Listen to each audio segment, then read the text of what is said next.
today is World Population Day.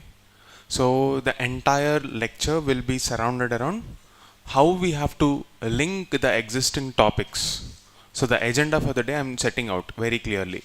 The agenda for the day is not to summarize different articles and leave it at that, because anybody can do that. If you're reading the article, you can summarize it and explain. That's not the agenda for the day. The agenda here is to try and link the existing topics that are given in this, put them under a framework of population and demography, and understand why population studies is extremely important for the end objective of good governance, welfare, and a peaceful society. So it's like a systematic understanding of the topic rather than an isolated study itself. Okay? So to make sense of this, let me give a brief structure and a background so that you can put things in a context. Okay. Let's start with GS1.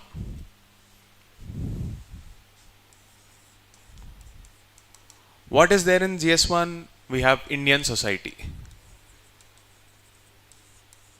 In that you have demography. Demographic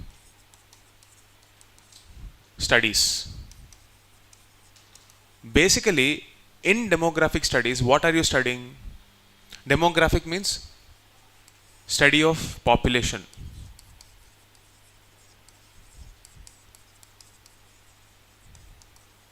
When you are studying a population,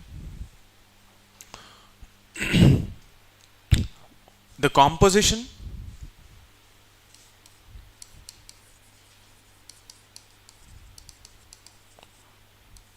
regional spread of the population, and other metrics like sex ratio,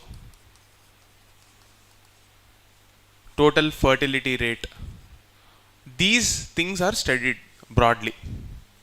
Okay. Now, what is the definition of a sex ratio and total fertility rate? I want you to go back and do the homework. This is the first thing that you need to know. Right. For a set of population, if you understand the composition, let's say for example, in this class, if you have people in the age group of 50 to 60, do you think this classroom is relevant for them? Would they be interested in being seated here? Because they are no longer eligible for competing in this exam. Right. So you cannot have a one size fits all approach in governance. Different sections of the society will have different needs. Okay. To understand the need, you need to understand the population in the first place. Which kind of population will have which kind of a need? This is the step number 1.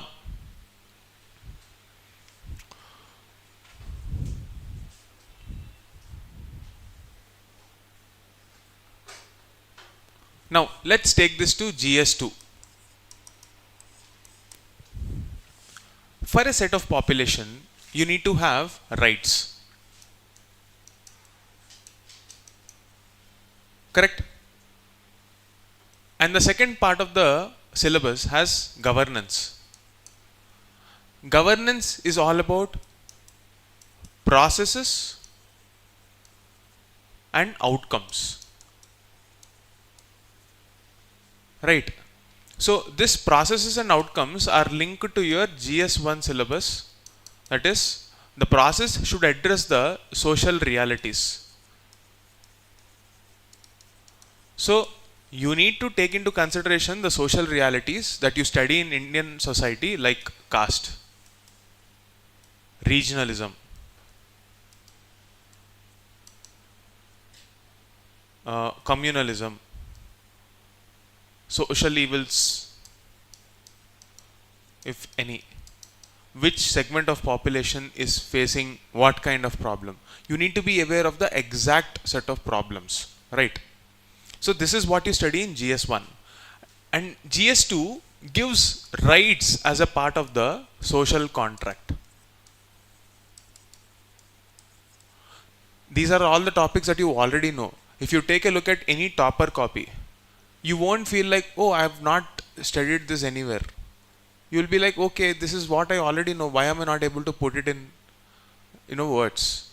Your ability to contextualize things, meaning your ability to reproduce what you already know, what everyone knows, in the shortest possible time, requires a very structured thinking of same patterns again and again and again over a period of time.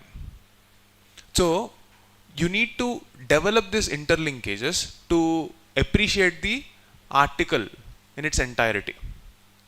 Okay, so when you read an editorial, which part of the syllabus is it relevant to? Is it relevant to GS1, GS2, GS3? Even if it is not, how do I see it in the lens of that particular subject is the skill that you need to develop. Here we are talking about, in GS2 we are talking about rights as a part of the social contract. Do I have to explain the concept of social contract? I don't think so. I've done that multiple times. So the government ensures that rights are taken care, and that rights are designed basing on the social realities that you see. And the governance is about ensuring that whatever these rights or whatever the wish list you have, let's say you want to say, I want to see my country prosperous. But how will you get that money? Where will you get that money from? That's a part of the strategy that you will see in GS3. But even if you give money, you need some exact processes to ensure that relevant outcomes are coming out. Right? That is missing. Okay? So whatever social evils that are existing in the society are a part of the population only. They are part of demographic studies indirectly. That is why you are talking about a caste-based census.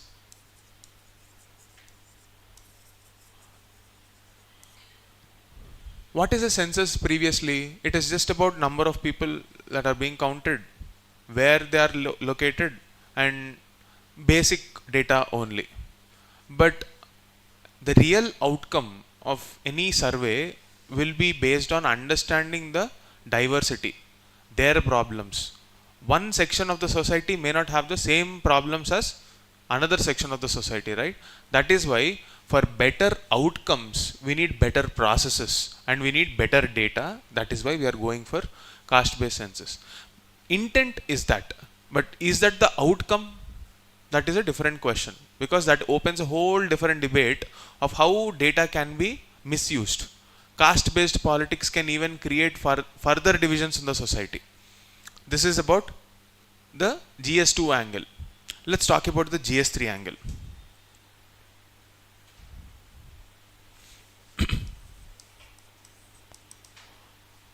Inclusive growth. What is growth? Let's say you have a pie and you want to increase the size of that pie so that you can distribute it equally.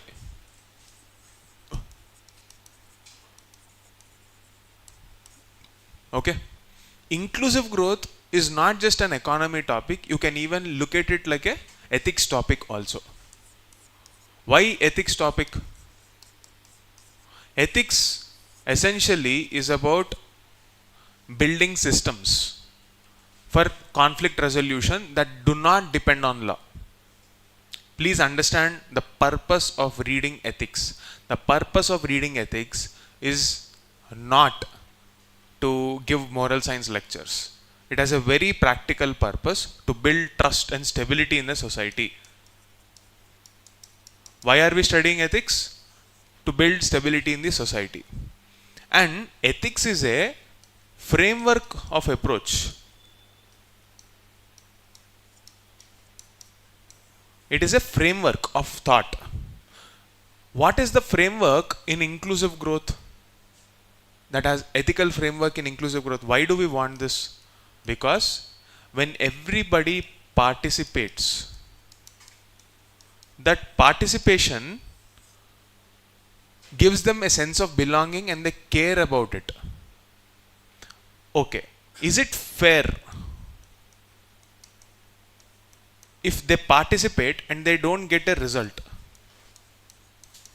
They participate in the process, they contribute to the process, and they don't get a result. They don't get to enjoy the fruits. Do you think it's right? No. So, fairness as a concept, what constitutes fair? Again, there is a dilemma. Okay.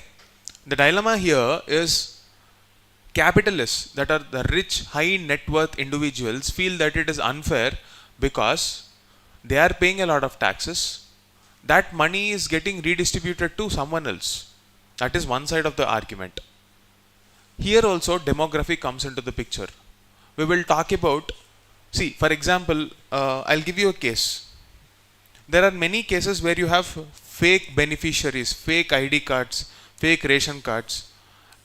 The fact that 67% of the population comes under the National Food Security Act, and the high amount of subsidy incurred in the budget. Let's say, for example, you are getting rice at 2 rupees or 3 rupees, wheat at 3 rupees. How are you getting it? The rest of the amount is paid by government. So, if such huge amount is paid by the government, isn't it fair to see what is the outcome? Correct. So, when you are talking about inclusive growth, there is a segment of population that feels that we are unfairly being, harassed, because so much taxes and we get nothing in return. And these are the people who are out of electoral politics because they don't come out and vote. Even if they come out and vote, they will not change the electoral politics. They will change the economic policies, but they will not be able to change the electoral politics or electoral outcomes. Why? Because they are too small numerically. So they try to evade taxes. And again, this is a vicious cycle. Where should it stop? And this section feels that we are so poor, so left out, that we have nothing to, live on. And this guy is getting richer and richer. There is a sense of resentment there. There is a mismatch, right? That mismatch is because of misgovernance. What happens in the middle part? You can prepare for the future, you can understand the social realities, unless and until you fix your governance, outcomes will not be proper. You understand demographics to fix that problem, not to make it bigger. You understand demography, you understand the data, you should ideally make governance processes inclusive so that they have a sense of belonging and nobody is having a problem. The capitalists in this country would not have a problem if they feel that their tax money is spent well, where the government is accountable. There is a sense of, mistrust in the on the part of the government across all the states. So it is going to be an eternal battle. All the time this will keep on happening again and again. But how do we reduce that conflict is what we should be seeing. And that begins with understanding demography. Because if you don't know how demography responds, you will be excluded from democratic processes. Correct? Yes or no?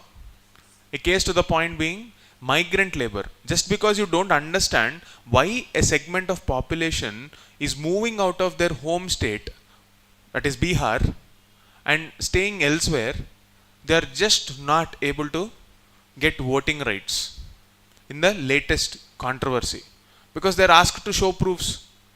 The only person who is probably capable of producing a proof is elsewhere, the head of the family, in a very traditional, patriarchal, rural background with a lot of, economic burden. Asking that kind of a population to show proof is going to be a huge burden. So, again, there comes an ethical issue there.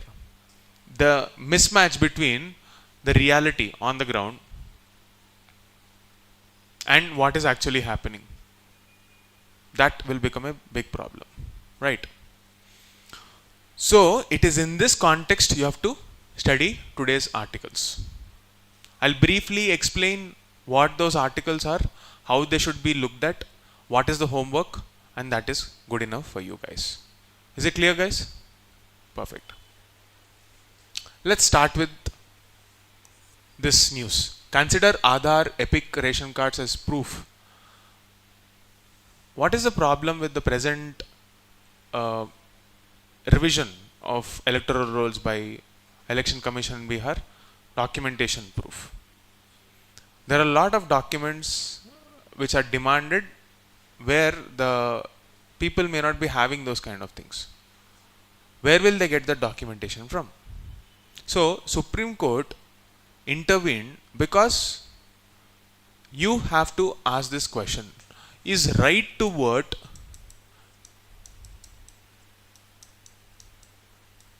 a fundamental right, constitutional right, or legal right?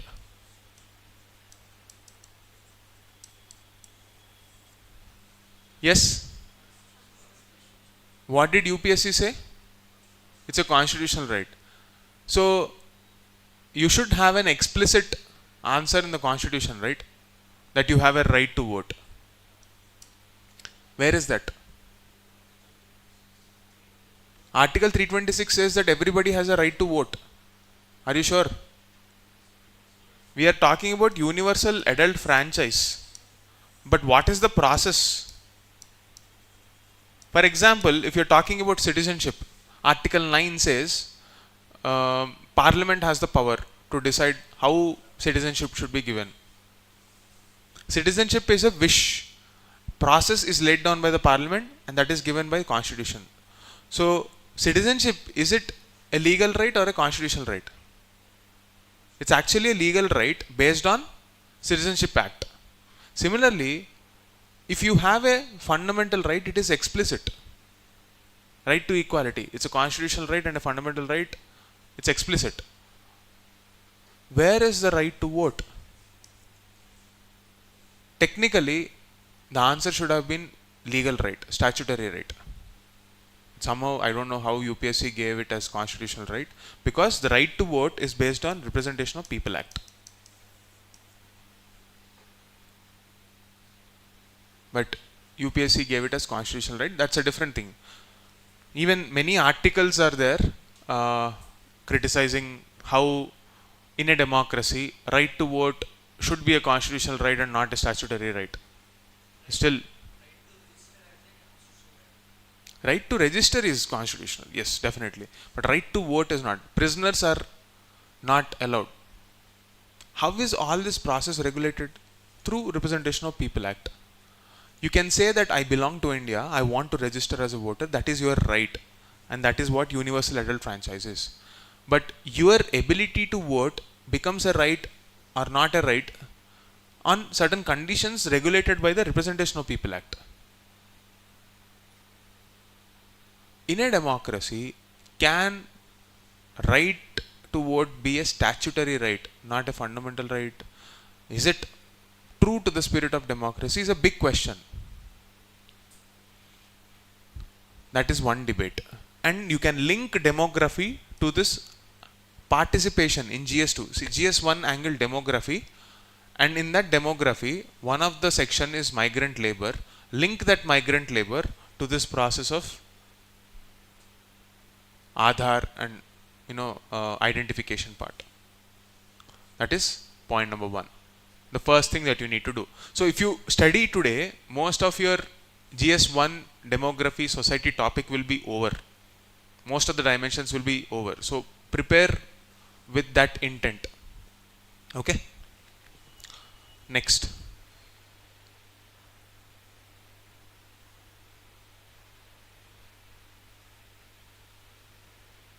Yeah. Aiding India's progress with choice, control and capital. With the right investments in education, skills and access to health, nutrition and family planning, India's youth population can boost national progress. This is one article. Population decline and an ill-informed chorus. The fertility rate is falling, but much of the alarmism is premature, analytically flawed and ethically troubling. This is another article.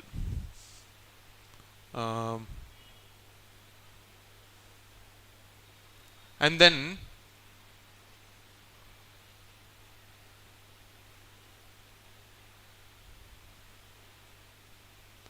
this one, again related to health, is still relevant in the case of GS2. The real fertility crisis is one of agency. What do you mean by agency? This is another article. All of this are related to population studies only. So we will go back and look at the structure of how you should position your understanding of the topic and what is the key takeaway. Okay?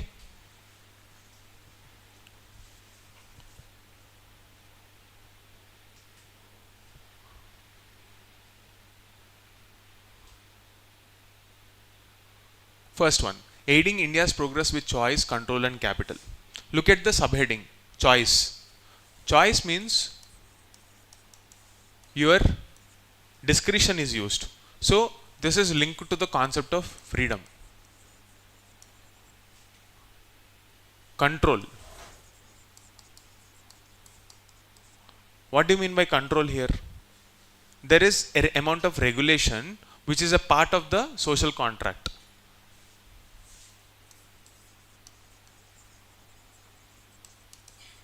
And capital. This is related to GS3,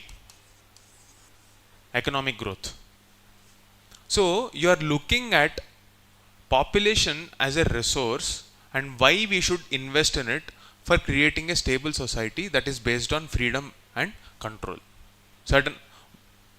Striking a fine balance between control and regulation. Okay? Look at this article. So in today's article, I will tell you the gist. You can also link this to SDGs. No poverty, good health and well-being, zero hunger. All of those SDGs can be linked to population because ultimately it's about people, right? You can link them.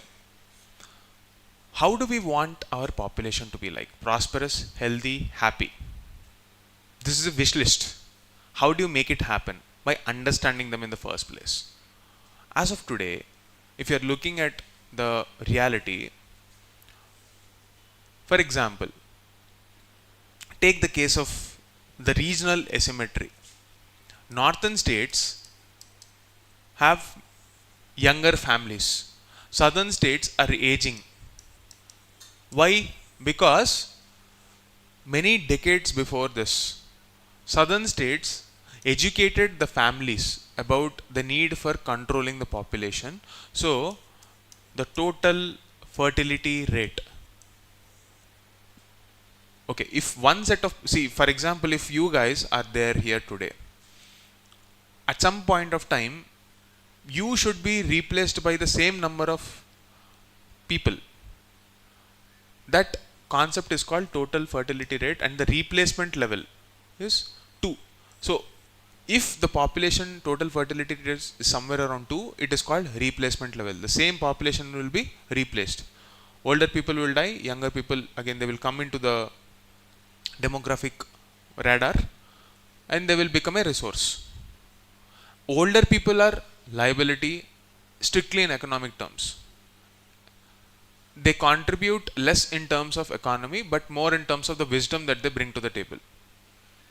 But they need special care because they do not have the strength like they used to have. So the state should be responsible.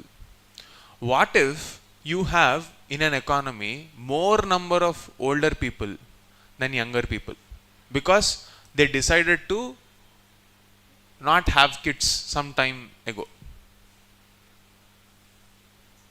That will become a very big burden to the state because you have to provide for them, for their survival, you have to provide for their well-being. They cannot contribute to the economy because they will be retiring. They may or may not have planned for their retirement because they were probably relying on, a family that will take care of them. But the family is now broken. There is no joint family. Even the nuclear families, some of the kids are moving out of the country. Even in their last days, they don't get to spend the time with their kids. It's a very unhappy situation. Chasing economic growth alone. That is one scenario. Other hand, take the case in the north. The population is bulging. It's still not below the total fertility level. It is somewhere around 2.3, 2.4. From 3.3, 3.1 to it came down. It definitely came down, but still high. Which means you have roughly around 60% of population in the age group of 15 to 55. The working age population technically. On one hand, in the southern part, you have people who are retiring. On the other hand, you have uneducated people with no skill, without any access in the northern part of the country, where they are expected to contribute to the nation without any support from the state. This is the dual burden. And this will obviously lead to conflicts, because we have already seen states like Telangana or Kerala talking about how the tax money that is coming out of these states is not spent here. It's going to some other states. But India is not a federal country, it is a union of states. So there is right to freedom of movement. On one hand, when I say the population is less here, it doesn't mean that there are no young people here. There are already less jobs. There are enough number of people, and you also see migration from there, and people are competing for the same thing. This leads to another problem called regionalism, sons of soil theory. Recently you have seen how in Maharashtra a local party worker slapped someone for not speaking in Marathi. Why is this all happening? Don't you think the most ideal way, without putting pressure on cities, the most ideal way of governing people is to keep them happy and let them stay at the place that they are in? Why should you always migrate? We can't stop migration, but it should not be out of distress. It should not be because I don't have any other option. Let's say if a person is earning 1 lakh in the city, spending 50,000 on rent and other facilities, and he's not happy with the work he's doing, do you think that person will be happy back at his home when he is promised a salary of 45-50,000, half of it, and he is getting to stay at his hometown with his family without being forced to migrate and live in a city where the pollution, traffic congestion, all these problems are there? Don't you think he'll be happy? Because in the end, you will still have the same salary in the hand. That is one angle to look at it. But can we remotely provide the same kind of opportunities across the country? So this is the concept of rural-urban divide, another aspect of demography. Okay. This is the regional level analysis of population. Now when it comes to community level, that is different segments of the society will have different needs. Then we are supposed to start with the concept of gendered demography. A demographic study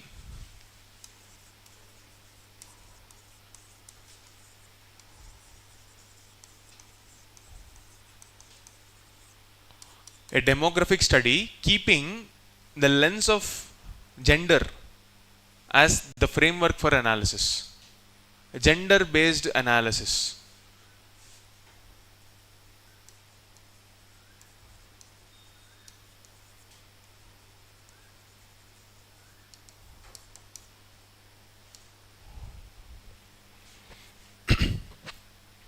What do you mean by gendered based analysis? What is the meaning of word gender, and how is it different from the biological sex? Gender is a social construct. What do I mean by this? I'll explain. Often, most people use the word sex and gender in a same lines. But you have to understand as a sociology student that gender is a concept that is based on the role that is assigned to you in that society. For example, in a patriarchal society, society is headed by men, or the decision making is placed in the hands of men, and women take care of the rest of the household chores. So it is division of responsibility back then. But once it is institutionalized, meaning it became a framework of how we have to live for generations together, it will become an institution in itself where rules are bound to become rigid. So when you are talking about the concept of gender, you have to understand it, understand this gender as the role played by respective sexes in that society, male and female. In today's world, in that rising economy where inflation is so high, there is an interesting study in America. Back in 1900s,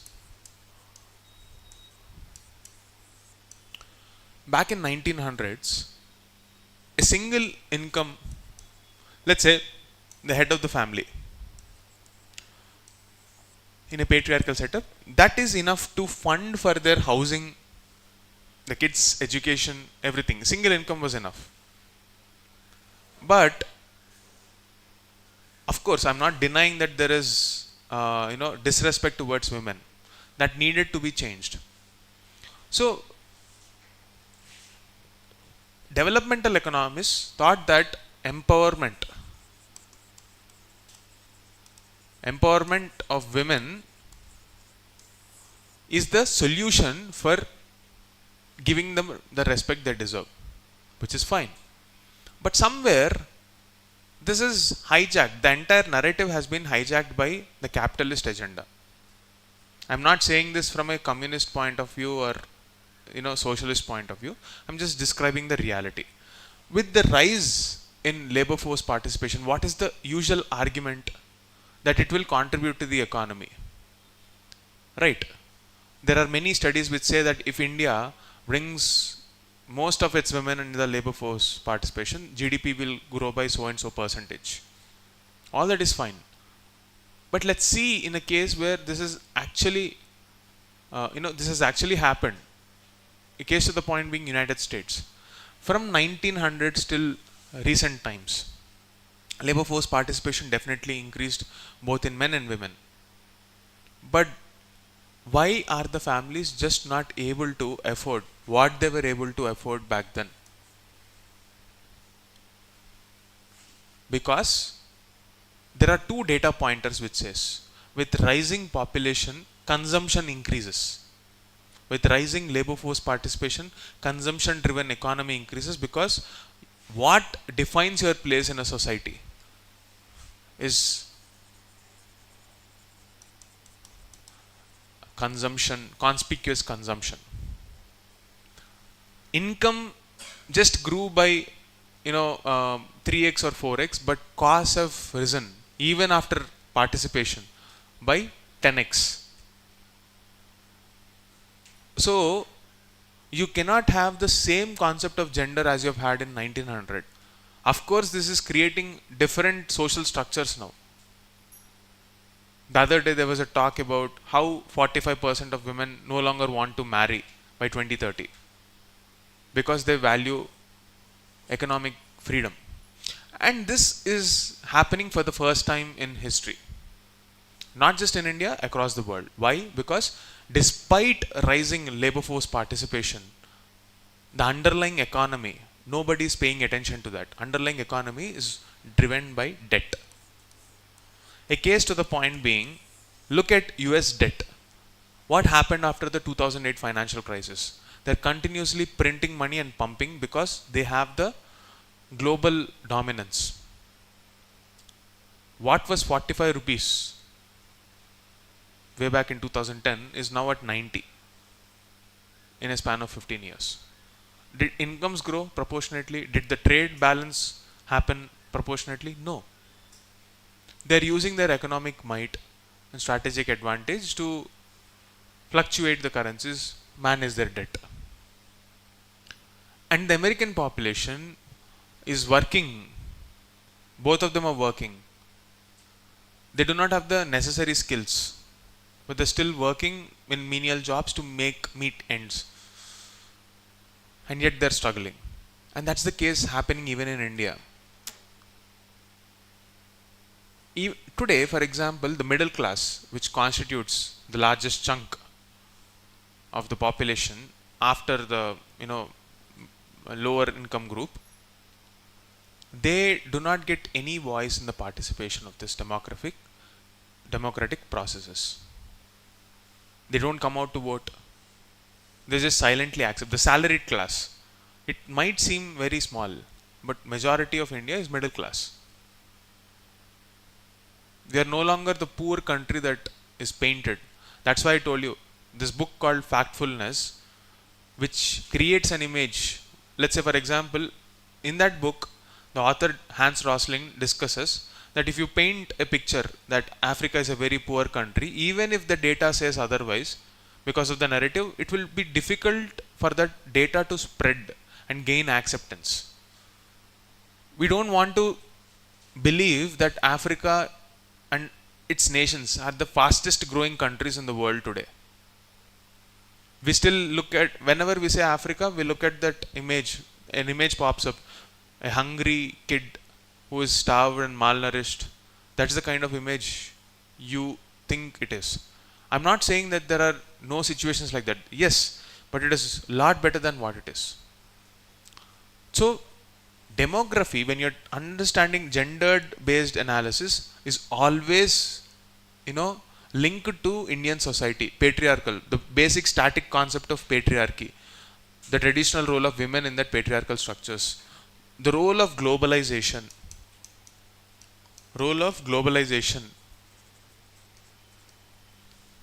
Most of the times when debates happen, people get very passionate and bring their personal agenda. Let's say, for example, if you are looking at it at the population from a systemic level, it is not an either or kind of a situation. You shouldn't say that we have to do this or do this. The debate is not 0 or 1 kind of a debate. For example, there is often a debate. Such a poor country. Way back in 1957 itself, this kind of debate started. Such a poor country. Is it so important that we send rockets to the space? Should we invest in ISRO?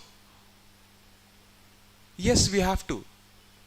Your role as a policy maker is to have a bird's eye view, not your personal bias coming into the picture. Today we are witnessing a rise. For example, since we're talking about gender-based analysis, today we are witnessing the rise in number of men facing domestic violence. Look at the situation here. When men are facing domestic violence and they have no legal recourse, what is the response from the society? They are usually laughed at. You can't even control your wife. What kind of a man are you? So this traditional structure where men are exposed to this dogmas or prejudices that you have to control women, that is wrong. That narrative is wrong because it should be based on mutual respect.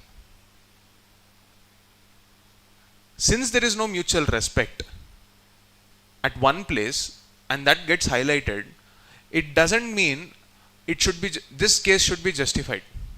This is what black and white thinking is all about. For example, there is some incident of rape or any violence against women. That is wrong. At the same time, it should not be linked to a case where there is a false allegation of dowry harassment or domestic violence, and that person is pushed to a corner where there is no legal recourse. Both are happening simultaneously in the same society, and you as a policy maker should stop having this black and white thinking, irrespective of whether you are a guy or a girl or whatever your personal experiences are. You have to put your emotions and your biases aside and look at it very objectively. I am not saying this. Take a look at NCRB data. There is a 5-fold increase in the number of men facing domestic violence who faced cases of false allegations of dowry or domestic violence harassment. They've been languishing in jail, some of them, for no reason of theirs, because the laws are not gender neutral. Those gender neutral laws are needed for the society right now, because justice is not just a utilitarian perspective. When I say utilitarian, it is maximum good for maximum people. So utilitarian principle says that if 100 people are supposed to be saved and you have only resources left for 70, you are forced to take a decision that okay, if 30 people are dying, there's nothing much I can do about it, so I have to focus on the 70. This kind of approach is relevant in a crisis, in a COVID like crisis, in a pandemic like crisis, because it is very cruel to say this, but it would be even more cruel that if you think and strategize for saving 100 and you lose even this 70. But justice and laws are not utilitarian. They are supposed to be gender neutral, and they have to have a deontological approach. What do you mean by deontological approach?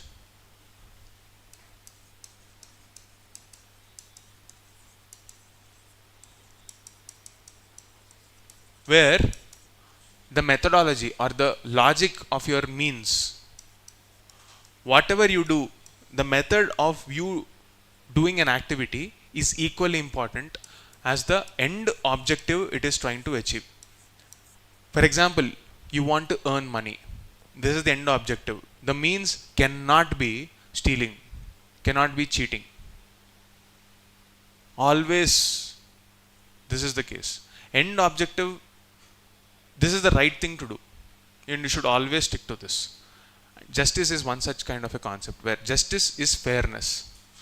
Today we are witnessing the plight of men, you should talk about it. At the same time, men who do not respect the basic evolution of the society and still subscribe by patriarchal norms should not at the same time justify gendered violence, any violence against women, showing this cases of domestic violence against men. It should not become a war room. It should not be a debate. Both are happening in the society, and you as policymakers should not be like a normal crowd getting into a debate of this or that, because it's not going to help the society in any way.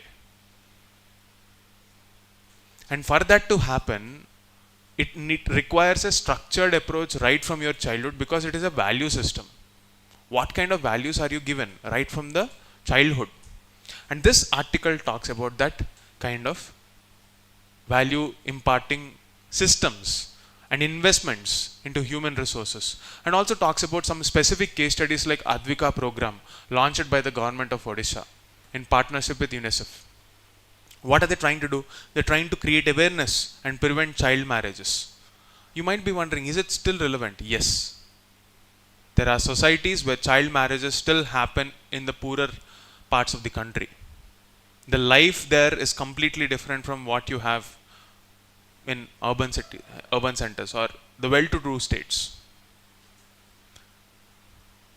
Ideally, let's say if Maharashtra has 15% contribution to the country's GDP, you will see better facilities in Maharashtra than many other northern states because of its economy. There will be a spillover effect thanks to Mumbai, which contributes majorly to this economy. But it doesn't mean there are no districts in Maharashtra living in abject poverty. Stop this black and white thinking in your approach. There will be pockets, small pockets in a big state, where you will have this regional imbalances, where you will have this gender biases.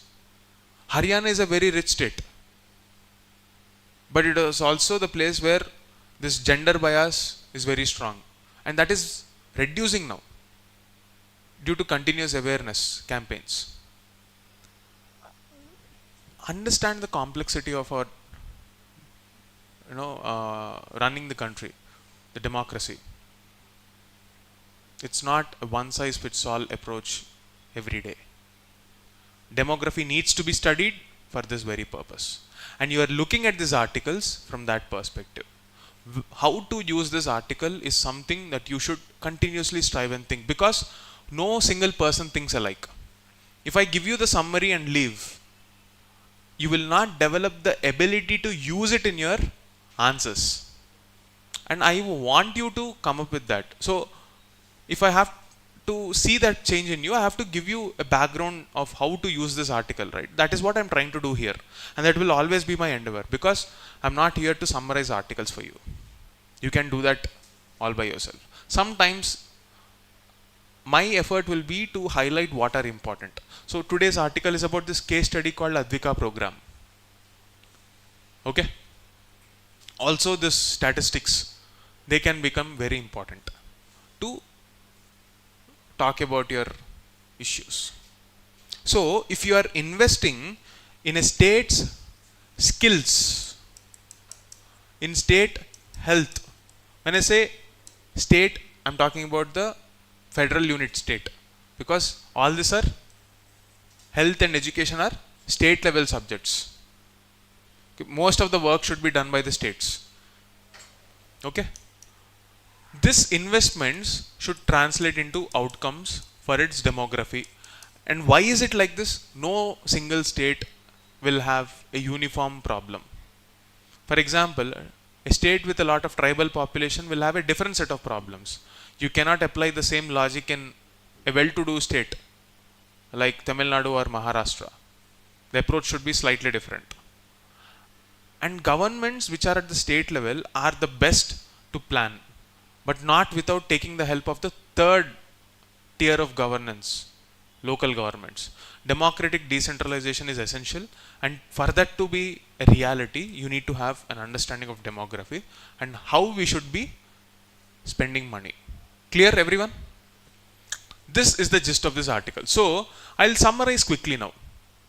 What is the article talking about? It is talking about how this country is the home for the youngest population, the largest young population in the world today. So we need to cater to their aspirations. And for that to happen, we have to invest in skills, health and education. This is the basic funda. You will see time and again. And when you are investing, you will also consider the existing social differences like caste. So a young person from a stigmatized caste or socially ostracized caste in a very rural setup will need more help from the state, not just in terms of money and investment, but also in terms of breaking those social barriers and rising up in hierarchy. A lot of people, especially from the socially disadvantaged groups, they are a product of the state's developmental agenda. Always remember that. Without state support, a lot of them will be denied access. But having said that, the other side of the coin, see, as a bureaucrat or as a person with a logical bent of mind, you have to see both sides of the argument. If you have a person from an SC or ST community, okay, for example, don't you think it's unfair? Let's say, for example, if this is the structure of the population and this is the top 1%, even within the families also, let's say if the father is a government officer, for example, this kid from this kind of family practically will have no access to barriers. In a educated society, they will have access to barriers. Barriers to access will not be there, because they will get the same kind of educational facilities. They will also get the same kind of money from monetary support from parents. But except one thing, they may not be treated with respect because of the existing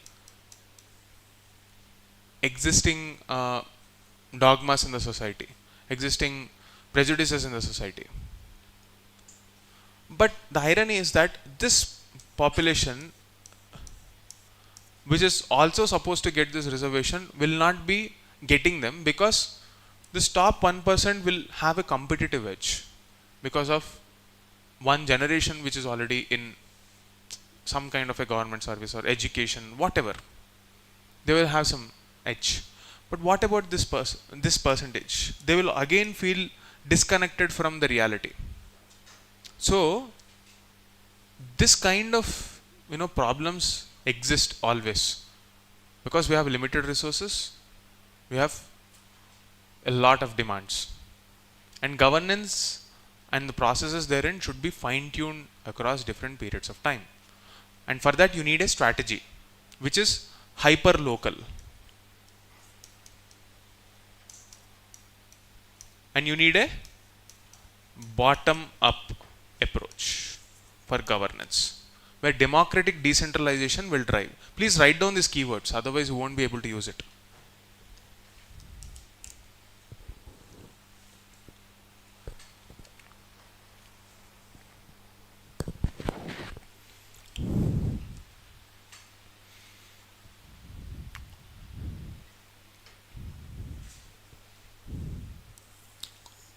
Now let's talk about this. See, one of the biggest challenge of demographic studies is we need to educate the population about population control. Right now the rhetoric is almost like fear mongering.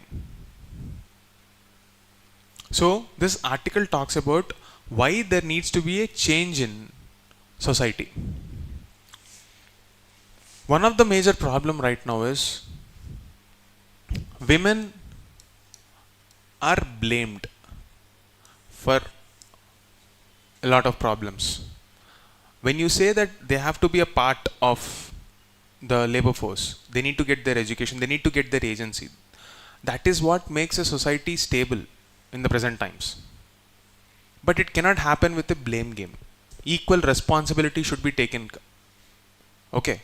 So when the division of labor is not based on your physical labor, unlike in agricultural sector where a lot of men have to stay together in a joint family, they used to go to the fields and women used to take care of the household work. That is a patriarchal society. It worked well for them. It doesn't mean there are no problems. There are problems. It worked for them. Even modern families will still have problems. The problems will change. Human beings staying together will always have some kind of problem because of negotiation. The fundamental nature of human being is to maximize what is good for them. It requires training, thought and wisdom to care for others. Even if you are not a person who cannot have that mindset. A very practical, logical argument is that unless and until you take care of the other person, your needs will not be met, so please take care. At least that is lower level of argument for caring for others. A higher level is because you want peaceful, stable societies. Correct. How do you do that? It begins with a clear-cut awareness campaign, not by blame game or fear mongering. The whole agenda of falling fertility rates and attributing it because women are now working is wrong. There is mistake both from previous generation and this generation, and even between the two genders, or in society in general. Like, what should your role be like in the society or in the family? This dichotomous thinking that either I should have money or either I should have status, or without that I can't live, is causing a lot of trouble, where the existing social structures are dismantling.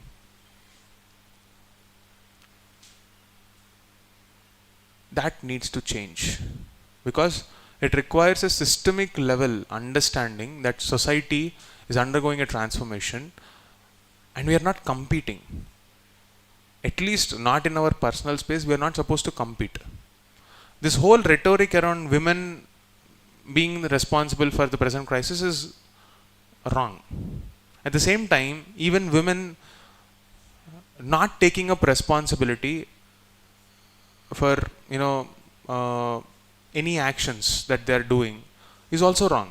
Just because you have access to a job, access to something, you still have to abide by the rules of that society. The other day there was this case where a drunk woman was driving on a railway track on a railway track because she was so drunk that she did not understand what she was doing. And when the police stopped, their answer was that I know only this route to go back to my home. It might look funny, but what if there was an accident? And we cannot normalize this breaking of laws. So there is this debate, like this girl is playing a women card. That might be true, might not be true. But what I'm trying to say is, when you're trying to create a policy, let's call spade a spade. There needs to be fundamental values of mutual respect, taking up responsibility, creating that framework for carrying out our policies. In that framework, what is the present population decline telling us? What is the problem with the narrative? Why certain concepts are mistaken? Fertility crisis. Okay? These points should be studied from this angle. It is self-explanatory, but without this context, you will not be able to place it better. So that's my job here.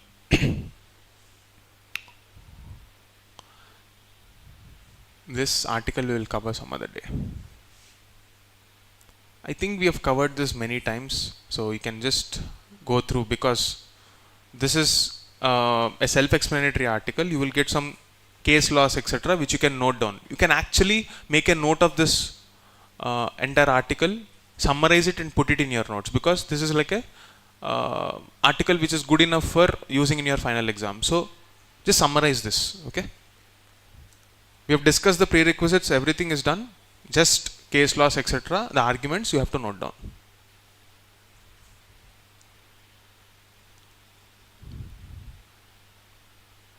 This one, health. Again, when you're talking about demography, we are talking about health. Health of population.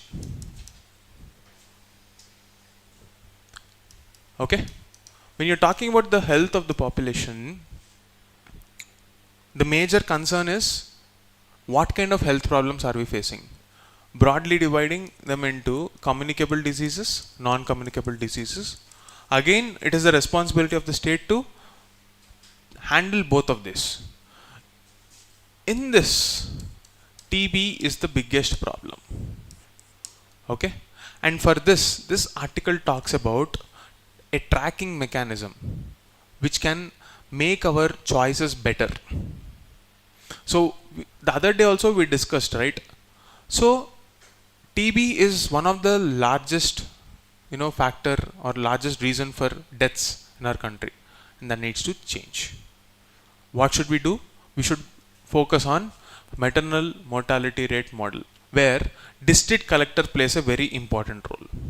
And we are talking about a best case study, Tamil Nadu model here. What happened in Tamil Nadu model? Why is it a best case study? What is the role of a district collector? Those things I want you to learn. There are some science topics here which are discussed in depth. It is okay if you don't know them. Know it on a surface level. Just know what is it that Tamil Nadu did. What do you mean by audit? How is it linked to maternal mortality model? That's about it. Because you will get many cases like this, many case studies like this. And this entire article will not be asked, just like that. At max, you will use this as an example, following the Tamil Nadu model, when you are talking about India's healthcare strategy. India's healthcare strategy, you will divide communicable, non-communicable, under that TB. Under that 3 or 4 points you might be writing, if the space is there. Under that one line or an example in the bracket will be this Tamil Nadu model and maternal mortality model. That is how you have to use this article. Clear? That's it for the day. Please go back and read the articles, actually read the articles with this mindset, and you will be in a better place. Okay? See you.